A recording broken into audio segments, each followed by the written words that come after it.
Selamat datang di Beetle Channel, semoga kita bahagia. Jangan lupa subscribe, like, komen dan share agar channel ini semakin berkembang. Terima kasih. Bab 1318. Sekarang, Norman dan putrinya sudah lama pergi sementara Jasper, di sisi lain, baik-baik saja. Oleh karena itu, meskipun mengetahui putranya seharusnya mentraktir Ainley makan malam, dia tetap meminta putranya untuk segera meminta maaf kepada Jasper setelah menyinggung perasaannya. Adapun Ainley, dia bisa mengacaukan dirinya sendiri. Meskipun dia juga seorang royal, dia tidak seberapa dibandingkan dengan pangeran kecil, apalagi Jasper. Setelah membuat keputusan yang cerdas ini, Gary tidak berani memikirkan topik itu lagi, dan setelah menatap wajah bengkak putranya, dia langsung menuju Jasper dan berkata dengan tulus. Aku tidak akan banyak bicara, Tuan Lain, tapi tolong maafkan anakku yang bodoh sekali ini. Aku akan menerima hukuman apapun yang ada dalam pikiranmu. Gary tahu temperamen Jasper, jadi dia memastikan untuk tidak membuat komplikasi pada saat seperti itu. Dia harus ikhlas dan hanya berharap Jasper akan mengabaikan kejadian ini. Kalau tidak, dia dan putranya harus melarikan diri dari Waterhoof City malam ini. Harus dikatakan bahwa Gary memiliki pemahaman yang baik tentang temperamen Jasper. Jasper melirik Gary. Dia tidak berencana untuk menyiksa pria itu sama sekali. Namun, Gary bukanlah temannya. Keduanya memulai dengan hubungan yang buruk, tetapi Gary telah memilih untuk bergabung dengan sisi kanan pada akhirnya. Dia juga memberi Gary beberapa peluang, yang dia manfaatkan dengan baik. Baik, Jasper berdiri. Jangan lakukan tindakan tragis ini untukku. Jika putra Anda tidak tahu lebih baik, maka pulanglah dan ajari dia dengan baik. Saya yakin Anda telah melihat bagian Anda yang adil dari bisnis yang telah dibangun selama beberapa dekade hanya untuk dihancurkan oleh satu-satunya keturunan yang bodoh. Gary mulai berkeringat ketika mendengar Jasper. Sebagai anggota dewan dari cabang Waterhoof of City dari Kamar Dagang Haddock, dia tahu bahwa keluarga Hull dan Gardner telah menemui kehancuran di tangan Jasper karena anak-anak mereka yang tidak kompeten. Saya mengerti. Saya pasti akan mengajar anak saya dengan baik, kata Gary dengan dahi penuh keringat. Jasper memandang Ainley dan bertanya dengan tenang, aku berencana mengundang pangeran kecil untuk makan dalam 2 hari, haruskah aku mengajakmu mengobrol? Pantat Ainley meremas erat dan dia segera menjawab, tidak perlu, Tuan Lain. Saya hanya anak tidak penting dari keluarga besar keluarga kerajaan. Aku yakin apa yang kau dan pangeran kecil diskusikan adalah hal yang penting. Seseorang yang tidak penting seperti saya tidak memiliki hak untuk dibesarkan oleh seseorang yang bermartabat seperti Anda. Jasper tersenyum tetapi tidak mengatakan apa-apa, lalu dia berjalan keluar ruangan dengan tangan di belakang punggungnya sementara Vita dan John mengikutinya. Gary, Geoffrey, dan Ainley menghela nafas panjang saat melihat ini. Syukurlah ini sudah berakhir. Pada saat pikiran mereka memproses apa yang terjadi, mereka bertiga, termasuk Gary, merasakan punggung mereka basah oleh keringat. Jasper berjalan ke pintu dan melirik Drogo, yang duduk di genangan air kencing kekuningan. Drogo bergidik. Dia tidak memiliki ruang kepala untuk memikirkan betapa memalukannya dia ketika dia memaksakan senyum jelek dan tergagap, Tuan Lain. Blowfish, aku akan mengirimkannya padamu. Sebelum Drogo selesai berbicara, Jasper sudah menoleh dan pergi. Kulit Drogo langsung memucat. Di belakang Jasper, Vita mencibir Drogo. Dia tidak memaafkan seperti Jasper. Sepertinya kita kurang beruntung untuk mencicipi ikan mas, Pak Rice. Bagaimana kalau kamu meninggalkannya untuk dirimu sendiri? Vita kemudian melangkahi noda kencing di lantai dan pergi. John, yang terakhir dari trio yang pergi, melihat sepiring ikan lele yang lezat dan menggelengkan kepalanya sambil tersenyum. Sebelum menghela nafas, sungguh menyia-nyiakan hidangan yang begitu enak. Katakan padaku, mengapa Blowfish ini harus begitu buta? Dia hanya harus ditangkap, Sekarang dia kehilangan nyawanya hanya untuk menjadi hidangan seseorang. Kemudian Johan pergi. Drogo hampir menangis karena ketakutan. Dia memandang Geoffrey dan Gary dengan pucat, lalu berteriak, "Mer.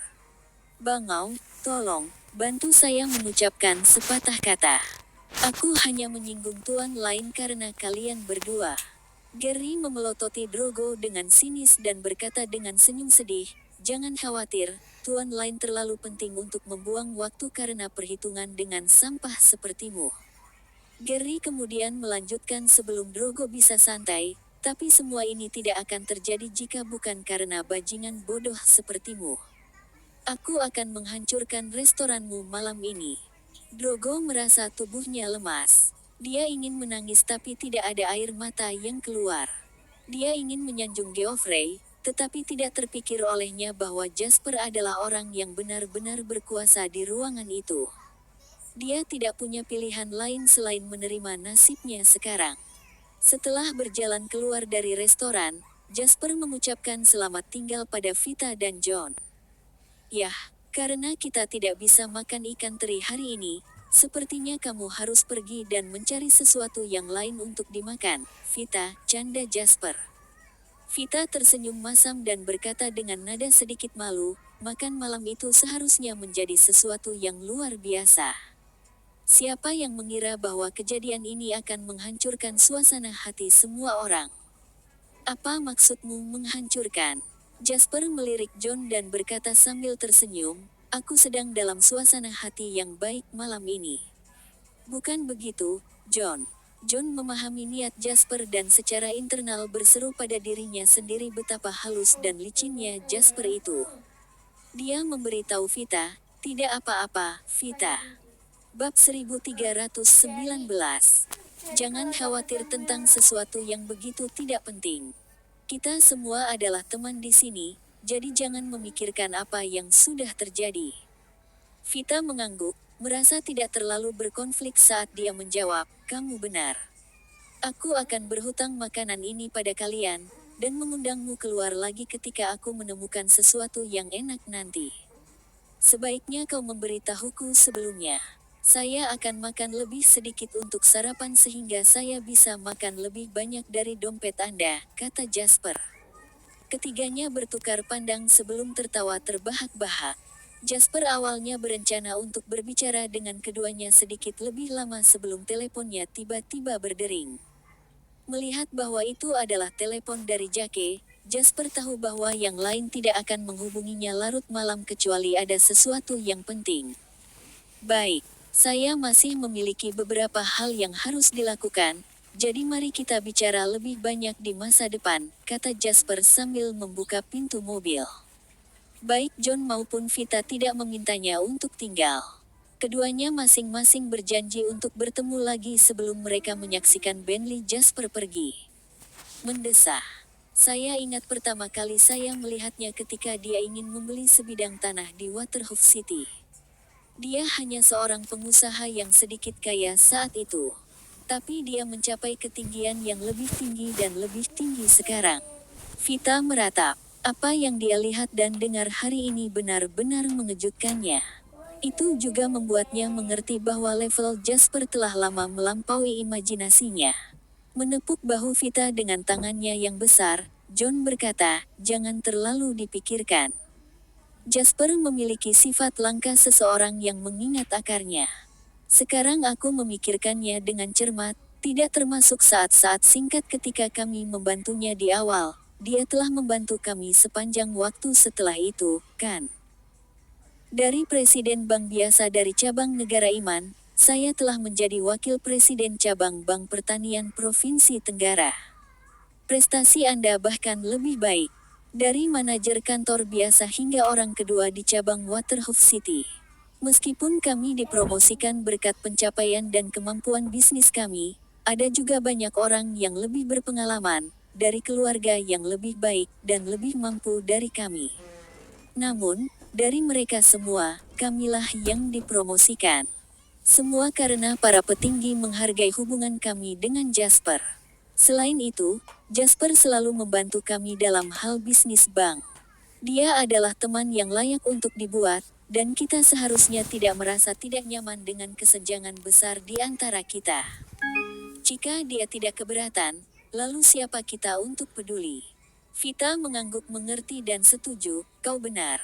Aku hanya meratap, tapi John, aku punya pikiran. Apa itu? Tanya Johan penasaran. Saya ingin meninggalkan sistem perbankan untuk mengejar politik. Vita menjawab dengan serius. Ekspresi John berubah. Dia tahu bahwa apa yang terjadi malam ini telah mengubah rencana hidup Vita, jadi dia menjawab dengan sungguh-sungguh, ini adalah keputusan besar. Ayo, mari kita pergi ke rumahmu dan membicarakan ini dengan serius. Baik, saya akan meminta istri saya membuat beberapa hidangan dan kita bisa membicarakannya. Kita bisa bertanya pada Jasper apa yang dia pikirkan nanti. Semuanya akan berjalan lebih lancar dengan dukungannya. Saat duduk di dalam mobil, Jasper tidak menyangka bahwa kejadian malam ini telah mengubah hidup Vita.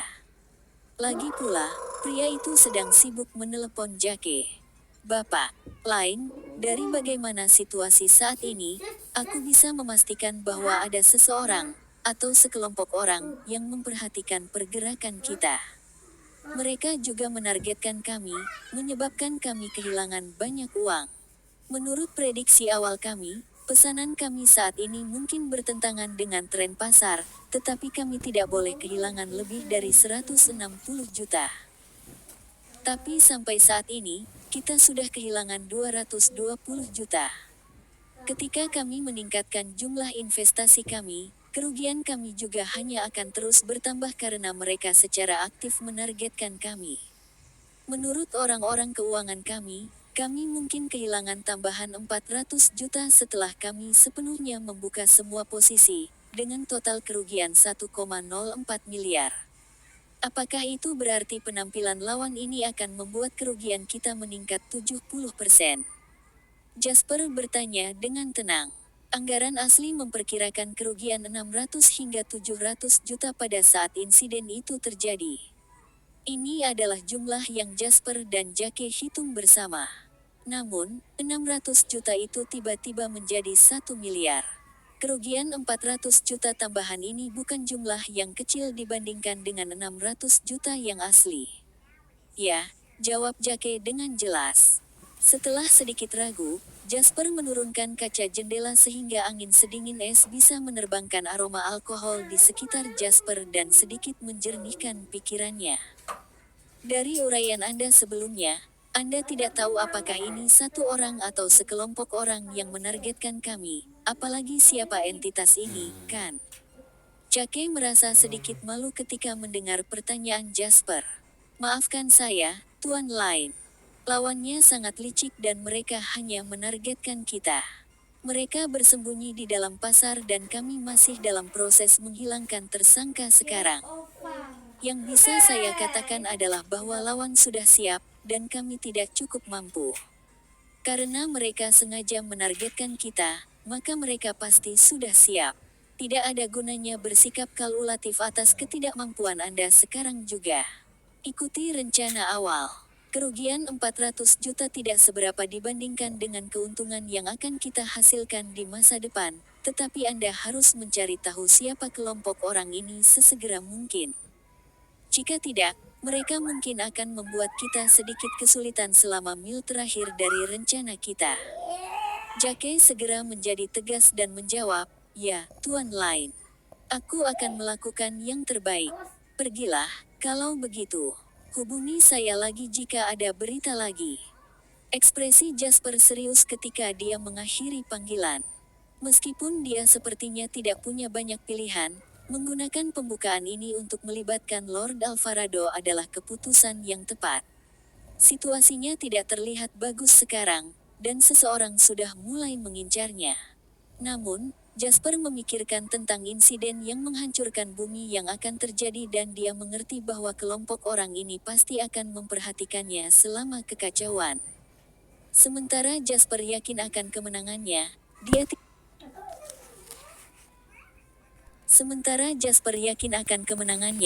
dia tidak cukup arogan untuk percaya bahwa dirinya tak tertandingi. Tuhan tidak ada di pasar keuangan. Belum lagi, Jasper mencoba mengambil untung dari seluruh pasar kapitalis barat kali ini. Akan sia-sia kekuatan Lord Alvarado jika Jasper tidak meminta bantuan yang pertama. Jasper tidak hanya akan meminta bantuan mereka, tetapi dia akan melakukannya dengan terang-terangan dan menyiarkannya dengan keras. Memikirkan hal ini, Jasper mengeluarkan kartu nama pangeran kecil dan melihatnya dengan intrik.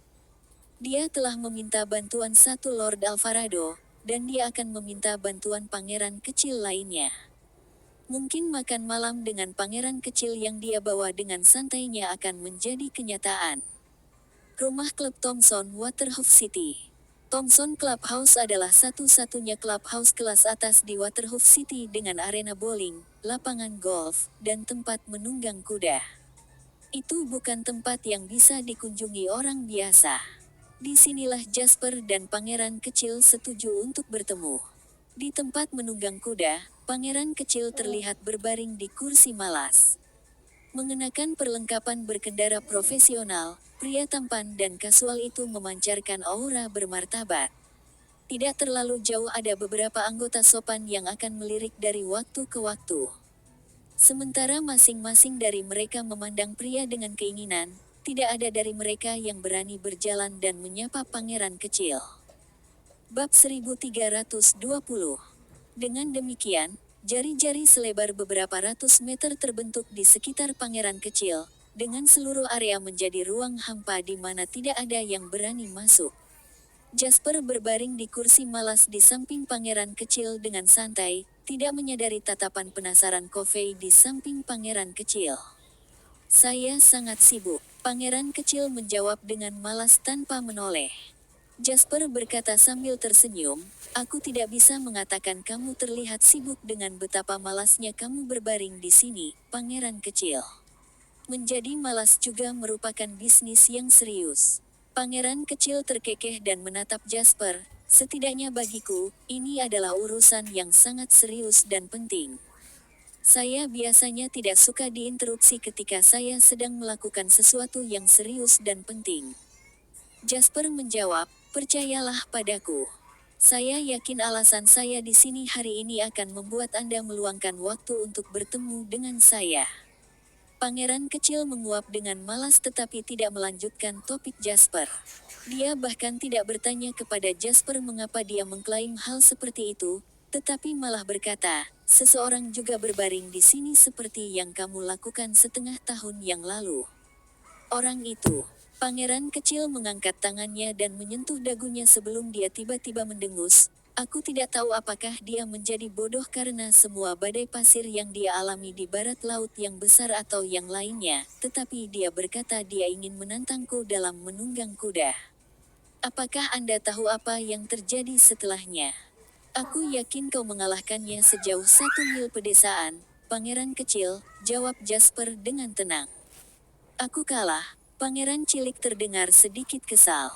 Bagaimanapun, dia memang tumbuh di barat laut yang besar. Itu adalah tempat yang menghasilkan kuda-kuda hebat dalam jumlah banyak. Pangeran kecil tersenyum gembira sambil melanjutkan, alasan mengapa saya bertanya-tanya apakah dia menjadi bodoh dari semua badai pasir di barat laut yang hebat adalah karena dia datang jauh-jauh dari barat laut ke Waterhouse City hanya untuk membodohi saya. Jika itu bukan idiot, saya tidak tahu apa itu. Sementara mereka berbicara, staf di tempat berkuda tidak jauh dengan hati-hati memimpin 2 kuda. Yang di depan adalah kuda yang tampan dan luar biasa dengan anggota badan yang proporsional dan ramping.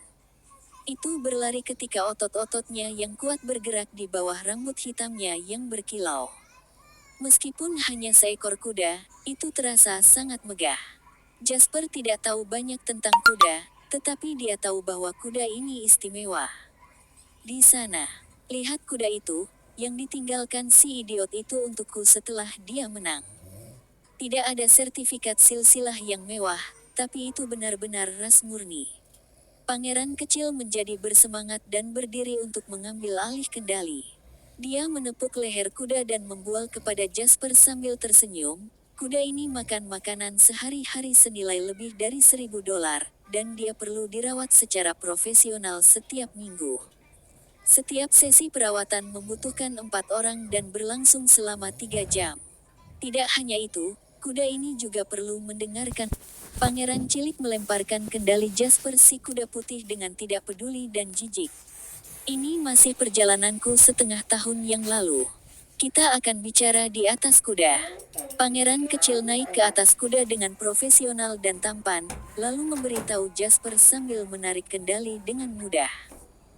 Kening Jasper berkedut. Pak Lain ini mungkin bisa mengendarai mobil dan motor, tapi ini adalah pertama kalinya dia mencoba menunggang kuda baik di kehidupan masa lalunya maupun saat ini.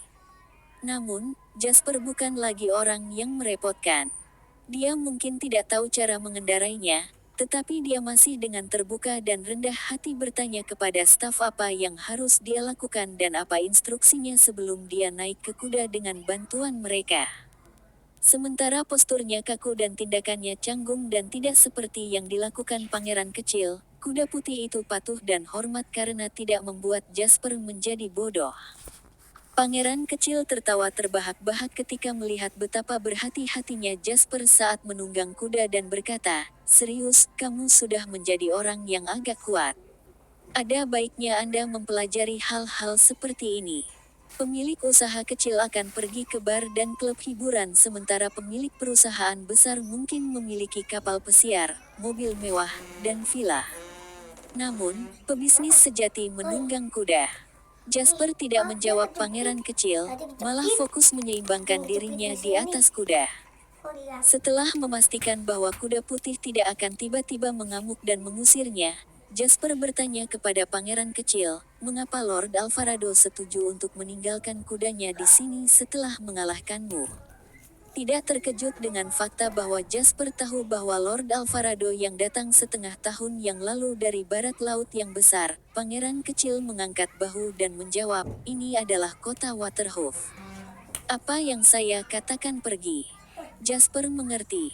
Dengan memberitahumu ini, kamu juga harus tahu bahwa aku tidak terlalu suka kemitraan. Apakah Anda yakin ingin melanjutkan diskusi Anda sebelumnya? Pangeran kecil bertanya penuh arti. Kuda putih itu mulai berjalan perlahan ke depan dan Jasper menyipitkan matanya di atasnya untuk berkata, "Aku bukan Lord Alvarado. Tapi aku tetaplah pangeran cilik," jawab pangeran cilik dengan senyum bermata sabit. "Lord Alvarado datang untuk balapan kuda di Waterhoof City bersamamu, jadi pemenang dan pecundang bisa ditentukan. Tapi aku berbeda." Jasper berbalik untuk melihat pangeran kecil. "Aku datang ke sini untuk mencarimu, pangeran kecil, karena aku ingin menang bersamamu." Pangeran kecil terkekeh dan menjawab, "Silakan dan katakan padaku, kalau begitu. Jangan tanya apakah itu masalah kecil, karena saya tidak punya usaha untuk hal seperti itu. Kau tahu betapa sibuknya aku. Saya ingin indeks pasar saham AS turun 3.000 poin," kata Jasper, meringkik. Kepala kuda hitam itu miring ke atas dan meringkuk kesakitan. Pangeran kecil mengendurkan tali kekang yang tiba-tiba dia tarik terlalu keras karena kaget.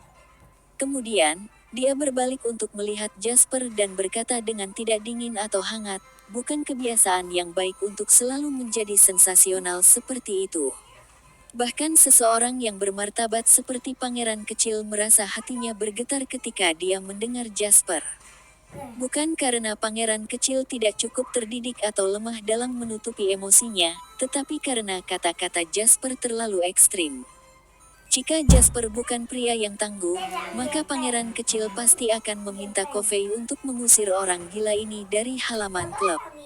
Bersambung, terima kasih telah menyaksikan dan mendukung channel ini.